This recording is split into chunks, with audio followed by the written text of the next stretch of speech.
Coming up on Locked On NBA Daily, LeBron James thinks that Jaylen Brown should be in the mix for MVP, but is that going a step too far? Meanwhile, if defense does win championships, that's bad news for a few teams in the West. Plus, Pat Riley got a statue in LA over the weekend. We'll talk about which NBA legend should be next to be immortalized. Locked On NBA Daily starts now.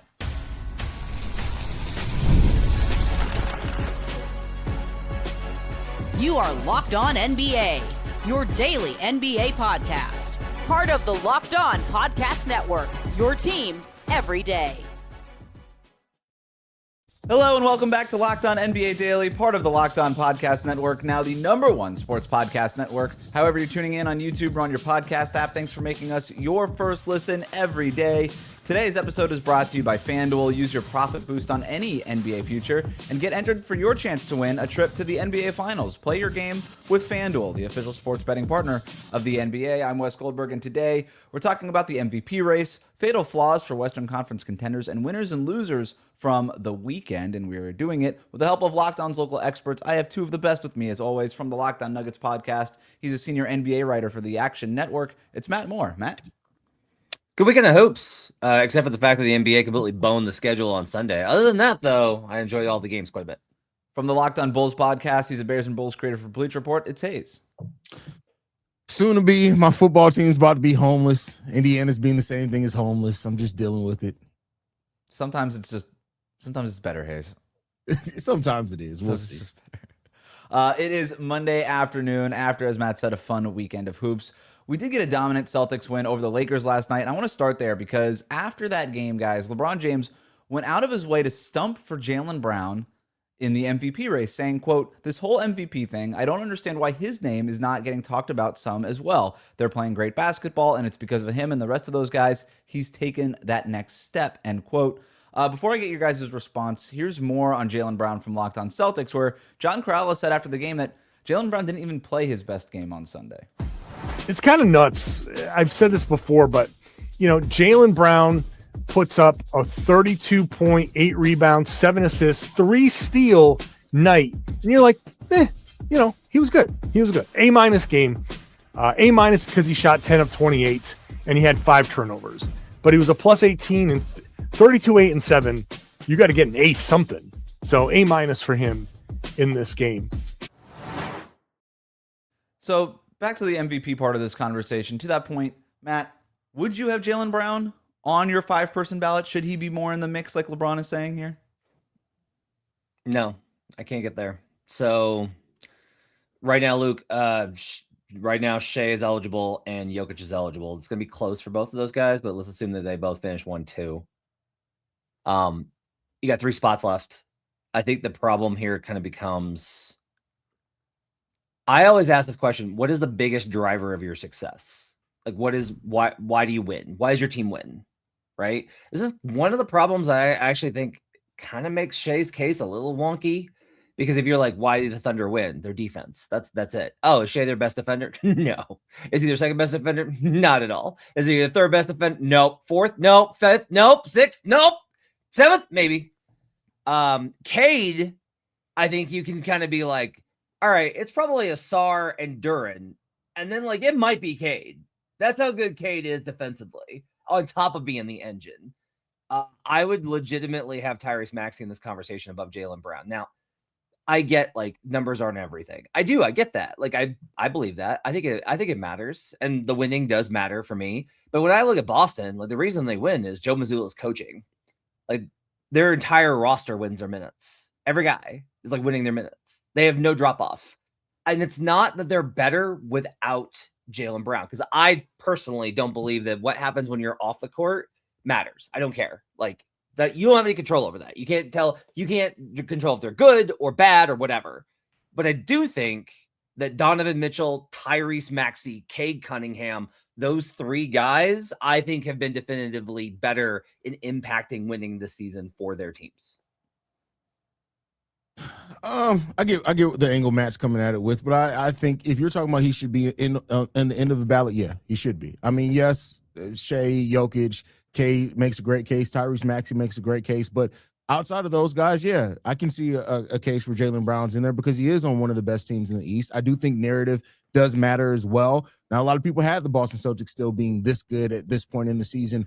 So I think Jaylen Brown, via what he's done on the court, yeah, they have great coaching and all that, but like having a player like Jaylen Brown makes coaching also easier. And while you have a good roster that's built around that, not everybody thought that this team was going to be like this well constructed as what they are, considering what they lost, all the pieces, not even just Tatum that they lost. And a big reason why they've been able to do that as well is Jaylen Brown. I don't think it's about can we make a case for him necessarily winning. Should he be on the back end of the ballot? Yeah, he's one of the best players. He's the best player, one of the best teams in the league right now. And they've been consistent with that all throughout the season, and Jaylen Brown's been a huge part of that. Okay. All right. So who are you leaving off? You got Jaylen Brown, Donovan Mitchell, Tyrese Maxey, Anthony Edwards, Cade Cunningham. I'd leave off Donovan Mitchell. Boston Celtics have been better than the Cleveland Cavaliers for the entirety of the year. I mean, Donovan. I think that's where the battle is. There are right? 3 games. So here's what actually is interesting is the wrench in all this is one. Donovan, I think, has actually been phenomenal. I think he's been terrific. I think it's just really difficult to like argue that Jaylen. It's like, oh, the Celtics have been better. Yeah, but Donovan's been better. Like he's been so good. The other thing here, I think, is I understand how preposterous this is going to sound. I just need you to hear me out on it. Okay. The problem here is if we talking about like the Celtics are like the second best team in the East. They're 3 games up in record-wise over the Los Angeles Lakers. And we're going to talk about them. And they are, on one level, a dumpster fire. And then on the other hand, they're 34-22, 12 games over 500. And when you look at Luka just does so much. Like I understand the argument for empty calories. I've argued with them for that for years. But like the sheer amount that Luka does every single game has to matter a little bit, right? It is interesting that we've gotten almost 7 minutes into this show into an MVP race talk, and this is the first way we're even bringing up Luka, right? Mm-hmm. Who, to your point, is you look at the numbers and they're ridiculous for what he's doing this season. He's number 1 in the league. Like nobody has scored more points per game than Luka Dončić. He's averaging almost 33 points per game on pretty decent efficiency numbers, 8.5 assists per game, almost 8 rebounds. You look at the numbers, it's as good as a regular season as Luka has had, and yet Haize, for some reason, I'm okay kind of going this long without having him included in this conversation. It just doesn't feel the same with Luka or the Lakers. Maybe that's really anecdotal and maybe not a good scientific reason to leave him off a ballot, but I understand why it takes us so long to get to Luka when we have this conversation. Yeah, I mean, I think when you look at it, like team success does matter in the MVP conversation, regardless of the difference between wins. Like they're a 5th seed right now in their own conference. If I'm not mistaken, we've never had an MVP come from a seed that low. So I think that goes a big part of that conversation. We have Jokic was the outlier. Jokic, okay, yeah. And there's another one, but I can't Westbrook? remember who it was. But here, okay, all right. So I can go the other way though. Victor Wembanyama, currently on track to be eligible. He's still like skating the line of being eligible. You want to talk about team success? There's no question here. The Spurs have been more successful. Oh, yeah. but he's only averaging 20. You can open up that conversation. I just think when it's all said and done, that he's not going to hit the game limit. Okay, but if he does, then yeah, you can make. That's definitely a conversation that he should be ranked ahead of Jaylen Brown if he makes it for sure. That's why I said the conversation isn't about should Jaylen Brown win MVP. It's talking about should he be 5th on the ballot. Yeah, and there's a lot of players you can have. I do think what's interesting happening here is we kind of have a consensus top 3 as long as these guys remain eligible between SGA, Jokic, and Cade. You talk like the ESPN did their straw poll, and it's a clear top 3 according to most voters. It feels like there's at that point a break in terms of 4, 5, and there's probably between Donovan Mitchell, Jaylen Brown, Tyrese Maxey, Luka Dončić, Victor Wembanyama, 4 or 5 guys who could be in the mix for those last 2 spots on a ballot. I don't know how Wemby isn't. I do not know how Wembanyama isn't. Like, do the minutes matter? He does not play a lot. There's value in being on the court, and he just less than 30 minutes per game. He might be eligible, but he has also missed a lot of time. Yeah, but he also scores 24 points. It's crazy. It is crazy. Like, it's really crazy. The question of would you rather have 29 minutes of Victor Wembanyama or 34 minutes of Jaylen Brown is an interesting. I think one of the things I think is interesting here is like the question of who has to be on the ballot, who has to be on the top 5. If Shai qualifies, he has to be on the ballot. If Jokic qualifies, he has to be on the ballot. If Giannis were to have, he would have, but he's not. I get what Wes is saying. I kind of agree that Luka doesn't have to be, which is crazy and a monumental failure. I think Wemby has to be, and I think Cade has to be. I do not think Jaylen Brown has to be on the ballot. I think you can go with Ant or Tyrese Maxey or Luka Dončić or Jaylen Brown. I don't have an objection to Jaylen Brown. I just don't. I can't get there when I look at the context of the season. Is he a has to be guy? I think that's an interesting way to frame it. If we're talking has to be, no, I can't say that he has to be on the ballot. I can see him being on the ballot, but I wouldn't make a case that he has to. Who are your has to be guys? Look at the four guys I mentioned. Shai Jokic, of course, if they make it. Cade Cunningham, Tyrese Maxey. Those are my four has to be guys. Yeah. If the Cavs get up, I will say if the Cavs get up to third, Donovan Mitchell's going to be on there. So that's your five. I did my top five for the straw poll on ESPN. Mm-hmm. The one I submitted was SGA in order: SGA, Jokic, Cade, Maxey, Donovan Mitchell. But I did think very strongly about Jaylen Brown and Victor Wembanyama. But I ended up with Maxey and Mitchell in my last two spots there. We mentioned the Lakers a little bit there. They looked totally outclassed in that game against the Celtics. Do they have a fatal flaw in the playoffs that's being overlooked? We're going to talk about that and what could potentially stop the Lakers from making a playoff run. And if some of these other Western Conference contenders have similar fatal flaws, all of that coming up next. Today's episode of Locked On NBA Daily is brought to you by Prize Picks. Shoot your shot on Prize Picks and get $50 instantly in lineups when you play your first $5. That's right, Prize Picks is giving you $50 in lineups when you sign up and play your first $5 lineup. Prize Picks makes every dunk, every dime, and every board that much more exciting, and it's America's #1 app for sports picks. Prize Picks is simple to play. You just pick more or less on 2 to 6 player stat projections, and if your picks are right, you cash in. You can choose from basketball, baseball, hockey, soccer, UFC, and more. Plus, they've got features like early payouts and flex play, so you've got options while the games are still happening. I downloaded the app, and I was surprised how easy it was to get started. It took just a couple of minutes to build my first lineup, and I've been making NBA lineups around players that I already follow, picking more or less on points and assists, and it honestly makes every possession way more fun to watch. I also love the social feature where you can see what other people are playing and copy their lineups with one click. It's a cool way to learn and build better picks. It's available in all 50 states, so it's easy for just about anyone to jump in. Download the Prize Picks app today and use the code LOCKEDONNBA to get $50 in lineups after you play your first $5 lineup. That's code LOCKEDONNBA to get $50 in lineups after you play your first $5 lineup. Prize Picks, it's good to be right.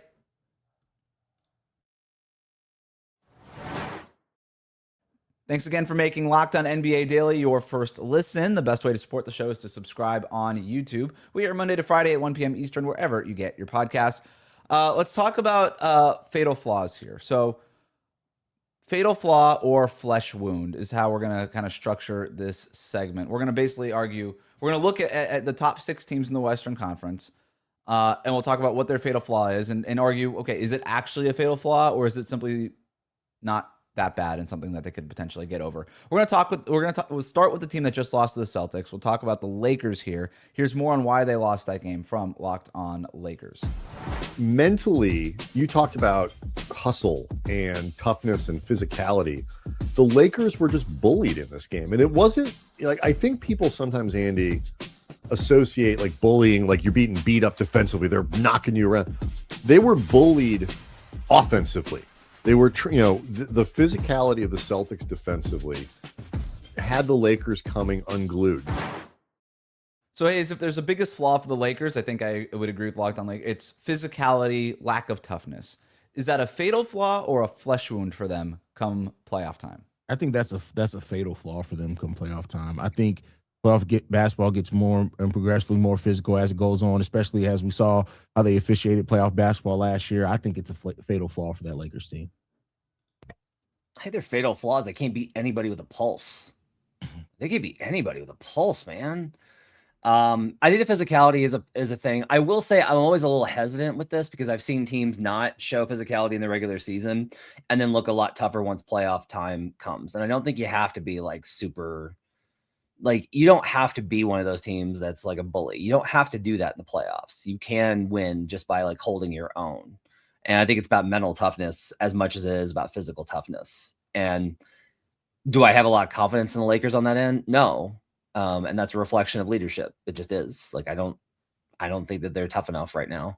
I think their fundamental problems are, I don't know what they're great at. The numbers say offensively, but it's mostly just like Luka shoot, hoop, woo. And that's like pretty much it. They don't have great shooting. They don't have great rim creation. There's like very little that they do that's awesome. And they're reliant on this Luka ball, James Harden imitation system that I just think is deeply flawed. That to me might be their actually biggest problem. Is just like, I don't believe you can win with the type of style of basketball that they play. I mean, in terms of the toughness part of this too, mentally tough. JJ Redick has been talking about that all year. The guys on Locked On Lakers have been talking about toughness all year. At some point, you're just not tough if we're going to keep talking about it all the time. And I would agree that sometimes that stuff is overrated. But when you look at this Lakers roster in particular, there's just so little toughness. Like they're playing these lineups now, which is basically like 3 guards with Austin Reeves, Marcus Smart, and Luka Dončić. And I don't know that you trust any of them defensively, like fully. Like Marcus Smart's just not that guy anymore, and he's consistently having to guard the best. Like he was guarding Kawhi the other night. It just doesn't work, right? Like that's the guy that they have to that they have to guard Kawhi. I don't know. I think at some point defense, toughness, and to your point, Matt, like the roster just feels discombobulated in a lot of ways too. And maybe that's fine. Maybe this is supposed to be a gap year and that's what it's supposed to be overall. Yeah, but I will say, like, a lot of Lakers fans are upset at that particular notion where it's like, why are you wasting a year of Luka? Like, why are you wasting this time? And a year of LeBron, right? I mean, well, that doesn't matter anymore. They don't care about him. Let's talk about the Nuggets. If they have a fatal flaw, it's obviously defense. Bottom 10 now in defensive rating, Matt. Fatal or flesh wound? You know, it's funny. The two things are related, but their other kind of fatal flaw is their clutch rating, which they are one of the worst clutch teams in amongst the contenders. They have like the worst clutch rating defensively in the league. Now, a lot of that, as I looked this up this morning, opponents have a 60% effective field goal percentage on guarded jump shots against them. Like they've just made everything. I don't think it's a fatal flaw, and that sounds like homerism, but I'm not a Nuggets fan. What I will tell you is Jokic's level of defensive effort is vastly different from game to game, depending on the opponent and what is necessary that night and the travel. It was a nightmarish spot for them on Sunday, with it being a 3-4 matinee game. Teams in that spot never win. It was like very apparent. And then it was a letdown spot because they pulled Porzingis and Draymond. And now that doesn't excuse the effort. The effort was terrible. I just have a lot of confidence that when we get into playoff time, you're going to see harder hedges from Jokic, which makes it easier for the backline rotations to get there. The Nuggets defense is bad, but it's not as bad as it has been on paper this season, especially with their injuries. And I do think that they have enough, if they're fully healthy, to be able to figure out the answers you need in a playoff series, which is more important than having a great defense. Yeah, I like to think it's a flesh wound for the Nuggets. We've seen them overcome more. I mean, as long as if they have health, that's the biggest thing there. I think they can be so good offensively in what they do, and having Jokic is such a, something that can swing any and every series that he's in. So I'll say that's the flesh wound. Health is the bigger question for them. Yeah, maybe specifically Aaron Gordon, right? Like maybe the conversation is it may perhaps fatal if they do not have Aaron Gordon in the playoffs. Flesh wound if they're able to bring him back. They were only middle of the pack defensively when they won the championship. They're 22nd right now. Is enough effort enough to get back to where they are, considering how good that offense is. Maybe only a flesh wound, not fatal. The Oklahoma City Thunder. Shooting, I guess, would be the flaw here that's worth exploring. Fatal or flesh wound, Matt? This one's like they shut the lights out on Sunday versus the Thunder. They just shot an unbelievable percentage. I don't think it can't be considered a fatal flaw. Like it just can't be. I don't think their offense was necessarily impressive last year in the postseason run. I actually think it's a little bit more nuanced than just shooting, though. I do. I think that there's like a couple more mechanisms that we have to be a little bit concerned with. Now they're up to like second in half court offense, so the numbers overall there are great. But when I watch them, I feel like there's a ability to stagnate them late in games offensively. I think it's a flesh wound, but it's also like it's not a nothing. It's not scratch. Like this really can gash them and get them into trouble in the playoffs, I think. Haize? Yeah, I mean, it's definitely something that can cause a problem there. I'll say that it's a flesh wound. I won't say that it's a fatal flaw yet. It's just a flesh wound. Jared McCain has been pretty good for them in He's been 5 or 6 games that he's played for them. Yeah, Jared McCain's been really solid for them, and I didn't know what to expect. Jared McCain had a really solid rookie year, but he just didn't look like himself this year. But He had a really solid month his rookie year. That's why I was like, well, can we calm down? Everybody was freaking out about it, and I was like, can we calm down? Like he only had he had one good month and was playing in the G League, but the difference is just like OKC's like, no, you don't need to dribble, man. Just take open threes and make them. And he's like, cool, no problem. He's had some nice off the dribble moments for them too, which I think is another thing that the Thunder need is a little bit more off the dribble creation, especially if Jalen Williams is going to be hampered with some of these lingering injuries. I think that's a big thing for them too. We have a few more teams that we want to talk about, plus winners and losers from the weekend. We're going to do it next. Today's episode is brought to you by FanDuel. Ever wanted to experience the NBA Finals live and in person? FanDuel is giving you the chance to turn that dream into reality with their NBA sweepstakes. Here's how it works. Use your profit boost on any NBA future, and you'll automatically be entered for a shot to win an NBA Finals trip for 2. That's right, flights, tickets, the whole experience. If you're already looking at the board and you're thinking about which teams can make a deep run, this is the perfect time to lock it in. I love futures this time of year, whether it's picking a team to win the championship or grab a conference title. It adds that extra layer of excitement to every game down the stretch. And now, not only can your pick cash in, but it can also send you to the NBA Finals. Visit FanDuel.com to get started. Use your profit boost on any NBA future and get entered for your chance to win a trip to the NBA Finals. Play your game with FanDuel, the official sports betting partner of the NBA. Today's episode is brought to you by TurboTax. Tax season doesn't have to take over your life. This year, TurboTax is making it easier than ever to just hand things off and move on with your day. With TurboTax full service, you can have your taxes done for you by a trusted local expert, start to finish, without the stress or the guesswork. Instead of spending hours trying to figure out forms, you can meet with a local TurboTax expert in person or connect online. They handle everything from W-2s to self-employed forms and work to get you every deduction possible. You can upload your documents, go about your day, and get updates right in the TurboTax app. It's a huge time saver and gives real peace of mind knowing that an expert is handling it for you. For a limited time, you can have your taxes done by a local TurboTax expert for just $150. All in if a TurboTax expert didn't file for you last year. Just file by February 28th. Take your taxes off your plate and get back to your life. Visit TurboTax.com/local to book your appointment today. Thanks for making Locked On NBA Daily your first listen every day. The Locked On Podcast Network has a show for every team. Check out Locked On Celtics, Locked On Lakers for more on today's top stories. Before we get to our weekend winners and losers, a couple more teams to hit in the Western Conference. Again, just doing the top 6 teams in the standings. We talked about the Lakers, the Nuggets, and the Thunder. Let's look at the Minnesota Timberwolves. And if they have a flaw here, I think it's safe to say clutch time for them. They've lost a lot of games in fourth quarters, some questionable performances for them down the stretch in games. They currently rank second in the league in turnovers in clutch time. Not awesome for Minnesota. The question is, Haize, is it fatal or flesh wound for them? Man, every time I count the Timberwolves out with something, they turn it on at the right time in the season. So right now, I'll say it's fatal. That could be absolutely fatal for them.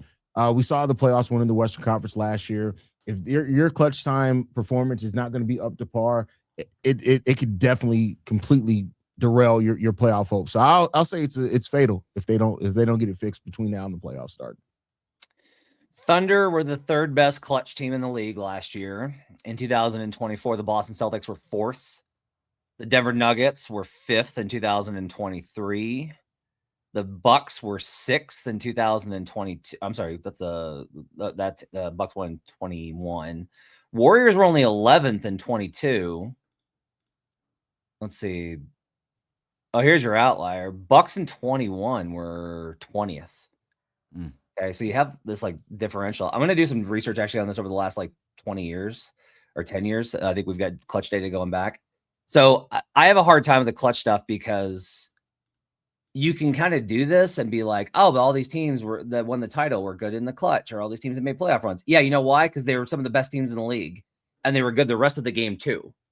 So they were also good in the clutch time. It's such a small sample, and so much weird stuff can go on. I don't know how to really parse it. I don't know whether I believe in the clutch time stuff or not. I really don't. I don't know whether I buy it as far as it being. I understand the feeling of it when you see it, and there are dudes that I am like, that guy's just cold when it gets to be winning time. He's just cold. Absolutely. Kevin Durant, I think, he had a couple bucks this weekend that were cold, and then they lost anyway. A good example, counterexample this year, Guess who's the best clutch team in the league this year? The Los Angeles Lakers. Woo! Cool. Neat. That's good for them. Pistons are second. Raptors are third.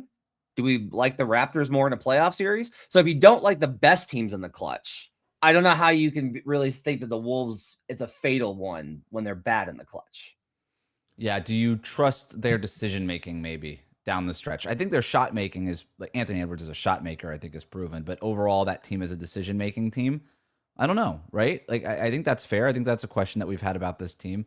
Fatal or flesh wound, I don't know. Let's do the next two quickly here so we can get to winners and losers. The Spurs, the obvious one there is youth. Some other people might say shooting. Either way, Matt, fatal, flesh wound when you look at, I don't know, do you think it's their inexperience or their shooting is more of a flaw for them? I think it's the inexperience because even the Thunder had that first year where they made this second round and then got knocked out. You just don't see these teams in their first playoff run go the whole way. Castle, Wembanyama, like even the guys that have bit like Fox has one playoff series under his belt. Yep. Like nobody's got enough experience to lead them. They haven't been in those tough situations. The toughest part is you're down 3-2 and it's an elimination game, whether it's at home or on the road, and you have to find a way to pull that game out. Mm-hmm. It takes a different type of mentality. And I do not think that, I think that not having that really does matter. Haize? Yeah, I think it's the youth for sure. We typically see teams, no matter how good they are, when they're that young, it's their first time really being in that situation. It hurts them. So I'll say it's fatal. Last one here is the Rockets, and it's the offense. And I started here just saying half-court offense because they are good when they get in transition, but their problem lately is that they don't even really get in transition. So it's just the offense in general is the problem in Houston. Fatal or flesh wound, Haize? Fatal. I hate to say it, but I think it's fatal. Ooh, I think it's really going to be what dooms them this year in the playoffs, and it just through everything that's happened, it's just not going to be their year this year. When you've lost Haize, that's a bad sign for the Rockets. I actually have another fatal flaw, and it's that they hate each other. They hate each other. It's very evident when you watch them play. This team stop hates Shaq and each Kobe. other. It's bad. It's bad. All right, let's move on to our winners and losers from the weekend. Haize, give me a winner. Give you a winner? Or a loser, I guess you can go with whatever. Listen, where I am petty here. Chicago sports right now, I don't have a lot of winning going on right now. So the losers are the Chicago Bulls, who at the trade deadline completely overhauled their roster and may have not got one single piece that's actually going to be part of their future. Jaden Ivey looking like his knee is not going to be working out for them at all. Rob Dillingham is just not good. Things aren't looking good. Some troubling quotes from Jaden Ivey recently. Asked about his knee and just started talking about Jesus basically, and I was just like, that's never a good sign. Never. To be fair, like 90% of Jaden Ivey's quotes are about our Lord and Savior Jesus Christ. Like they're about Christ. It's just like that's a very popular topic in his post-game conversations. So my winner, actually, I think this weekend is gonna be the Knicks. A couple of good wins for the Knicks, and Jalen Brunson is just giving a higher level of defensive effort than we've seen, and it makes all the difference in the world for that Knicks team. And they're playing really good basketball right now. The defense is really kind of coming into its own. Like they've gotten a lot of the numbers with Brunson and Cat down because Brunson's given more effort on the defensive end. That win I thought versus the Rockets was absolutely phenomenal. That was a great win for them. So I think the Knicks are the big winner. I do have a winner. In there. LaMelo Ball. Yes. As much as I throw crap at LaMelo Ball, I got to give him credit for his performances. The performance he had the other day was amazing. LaMelo Ball and the Charlotte Hornets win basketball. I'll give LaMelo Ball my winner from the week. I thought it was going to be because of his new tattoo. Have you seen the flaming hot cheese toes? Yeah, that's stupid. That's stupid. That's stupid. Loser also, LaMelo Ball's toes. Not sure which foot that's on. Not sure I care. Loser, Matt, do you have any? Oh, wait, no, I didn't give you guys my winner. Wait, before we move off from winners. Pat Riley. Getting a statue in Los Angeles, big winner over the weekend. Very cool ceremony. Had me thinking, though, who's the next NBA legend to get a statue? I think the two obvious ones, LeBron will get one in Cleveland. Steph's going to get one in Golden State. Is there anybody else that we know for sure is that player or coach, I guess, since Pat Riley was a player and a coach with the Lakers, but he got the statue because of what he did as a coach. Is there anybody else that we know for sure, player or coach, is getting a statue when they retire that's currently in the league? Tim Duncan doesn't have one yet. Tim Duncan doesn't have one yet? That's true. They got to be working on that. Tim Duncan does not he's have definitely a getting statue. The other one is that there's plans for a commemorative plaque, and there's a wooden sculpture of Bird, but Bird actually doesn't have a bronze statue Interesting. in Boston. Boston just doesn't do them. They've got one for Russell, and that's it. When you guys putting one up for Jimmy, Wes? Yeah. Jimmy G buckets. Jimmy Butler. Let's be Not clear. After familiar. what they did with Wade's statue, I don't think Jimmy's going to let them do a statue. You could just Jimmy Butler could point at that one and say that's me. Like it doesn't look like anybody. Yeah, Tim Duncan needs one. I want the one of Tim Tim Duncan, Duncan yeah. with his arms wrapped around the ball. Mm. That's the Oh, one that I would be want. great. in That's San the perfect Antonio. one. I wonder Jokic if is you going to put. be off Do you because it's put? going to be him motioning to the referees. Do you put Timmy? Do you put Timmy with Pop? Do you just put them both up at the same time? Probably want to give them their own. I think they would actually prefer Ceremonies? that. They though. would, wouldn't they? They would rather have it together. Yeah. Yeah. Um, Losers of the weekend. Yep. How about the entire Western Conference outside of the top two? Like everyone took out. Like the Nuggets lost yesterday, and I've got Nuggets fans being like, "We're gonna fall into the play-in." Rockets lost, Lakers lost, Suns lost, Wolves lost to the Sixers. Nobody wants the 3 seed. Nobody wants into the 3rd seed. The Western Conference race is hilarious because there are a bunch of pretty good teams that are all flawed, and it's going to make for a really great seedings race, I think, down the stretch. Suns also lost Dylan Brooks. Sounds like for a few weeks here Yeah. with that hand injury. So that's gonna be a tough loss for them. My loser is Zachary Riza-Shea. He got benched for CJ McCollum over the weekend in Atlanta. It's tough. And that's tough, man. I mean, for a former #1 pick, we don't really talk about him a lot. It's still a tough look. And, It sucks because if in a normal year he goes like 7th and we don't make a big deal out of it. It's just like, yeah, he's a young player we're still not figuring it making a out. big deal out of it. We kind of But all if you're a agree he's a #1 fake pick, #1 it's a huge pick. deal. Sucks. Yeah. Tough weekend for them. That's going to do it for us today. If you like what you heard today, subscribe to Locked On NBA Daily wherever you get your podcasts, including on YouTube. Thank you to Matt and Haize for their expertise every day. Thank you for making the Locked On Podcast Network your first listen. We'll see you right back here tomorrow on Locked On NBA Daily.